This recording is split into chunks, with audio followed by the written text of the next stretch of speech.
गाडगे बाबा माझा बाप झिंगराजी नावाप्रमाणे रोज झिंगून यायचा आणि त्यामुळं आज मी पोटका झालो. माझा बाप रोज दारू पिऊन यायचा आणि रोज माझ्या मायला मारायचा. रोज माझी माय मार खायची आणि ते रोज आम्ही भावंड पाहत झाली. पण काही करता यायचं नाही कारण तेव्हा मी लई लहान होतो आणि त्याच्या दारूच्या व्यसनापायी माझा बाप गेला आणि मला माझं गाव सारं सोडून मला मामाच्या गावी जावं लागलं. मामाच्या गावी गेलो. मला लहानपणापासूनच कष्टाची सवय आणि त्यामुळं मामाच्या शेतात राबायचो. पण हे बघा माय बाप हो, तुम्ही देव पाहिला आहे का?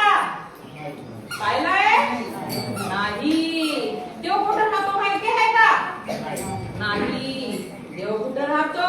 देव कुठं आपल्या मनात राहतो. देव कुठं राहतो? मंदिरात राहतो. पुजाऱ्याचं पोट. कोणाचं पोट? पुजाऱ्याचं. माय बाप हो, तुम्हाला माहित आहे का देवाची ती कमाल? देव किती नवस केला तरी खावला नाही. देव कुठं गेला सापडला नाही. मंदिराच्या समोर लुटली इज्जत पण देव पाहत राहिला पण तो काही ठेवला नाही. देवाच्या हातात शस्त्र 10 शस्त्र पण देव स्वतः चोरी गेला पण चोराला पकडलं नाही. चोरी झाली पण देव काही खावला नाही आणि देवानं काही चोर पकडला नाही. ते सारं श्रेय पकडायचं श्रेय दिलं यांच्या खांद्यावरी आणि हे बिचारे शोधताय चोर. बाबा मी हळूहळू मोठा होत गेलो. मला कुणी गुरु नव्हता, कुणी गुरु भेटला नाही. मी गुरुच्या शोधात गेलो एकदा पण त्या गुरुनं मला काय सांगितलं? मला रोज एक चिलीमान एक दारूची बाटल आण. बाबांनो कसं शक्य माय बाबा? जो गुरु त्याला गुरु मी मानतो तोच म्हणतो एक बाटल आण. कसं शक्य आहे? मी तेव्हापासून त्याला राम केला आणि त्याला म्हटलं बाबा माझा मी गुरु, माझा मी मोठा झालो.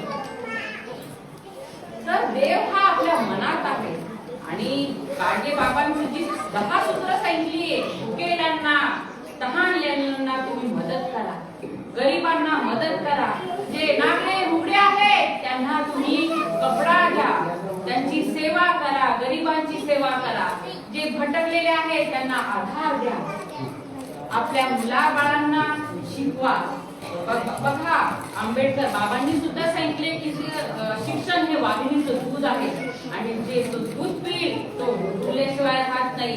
म्हणून मी सांगतो माय बापो तुमच्या पोरांना शिकवा, घडवा आणि हे वाघिणीचं दूध नक्कीच ते कधीतरी ते त्या मुलाबाळाला नक्कीच ते काय बनवणार आहे? सशक्त बनवणार आहे. आणि एक माणूस शिकला तर 60 पिढ्या घडवतो बघा. त्याला तुम्ही गंडे दोरे करू नका. देव म्हणतो काय तुम्हाला? मला बोकडा दे, मला नवस का? देव कधी पाहिला का तुम्ही रक्त पिताना? देव कधी पाहिला का तुम्ही बकरा खाताना? देवाची भूक वाढत चालली का? एकच्या ऐवजी 2 बोकडे खातोय आपण का? काय ते म्हणे माझ्या अंगात महिमा येते, माझ्या अंगात महिमा येते, माझ्या अंगात देव येतो. अरे महिमा केव्हा येते? तेव्हा तुम्ही घाण ठेवता, तेव्हा ती मरीमाईची साथ येते, सारा गावचं गाव घेऊन जाते. पण गाडगे बाबानं एक इंजेक्शन काढलं. काय काढलं? इंजेक्शन. आणि हे इंजेक्शन न सारी गावची गाव छाडली आणि मरीमाय गेली बघा पडून. बस कुठे गेली मरीमाय? पळून गेली. तर माझ्या समाज बांधवांनो, मी आता तुम्हाला एकच सांगणार आहे, आपण आतापर्यंत दुसऱ्यासाठी जगत आलो. बघा, मास्टर सुट्टी घेतो, सारे सुट्टी घेतात, साऱ्या डिपार्टमेंटला सुट्टी आहे. तुम्हाला कोणती सुट्टी आहे का सुट्टी तुम्हाला? अरे तुम्ही पण तुमच्यासाठी एक दिवस सुट्टी घ्या.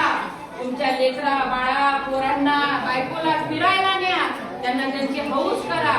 आणि आज आपण गाडगे बाबाच्या जयंती निमित्त एकत्र जमलो आहे. तुम्ही सर्वांना एकच विनंती करणार आहे की दारू पिऊन स्वतःचं आयुष्य बर्बाद करू नका. तुम्ही तर जा, सुंदर पोरी जरा उदास होती, उघड्या पडतील. तर माझ्या बोलण्याने तुम्हाला दुःख झालं असेल तुम्ही समक्ष. आणि गोपाला गोपाला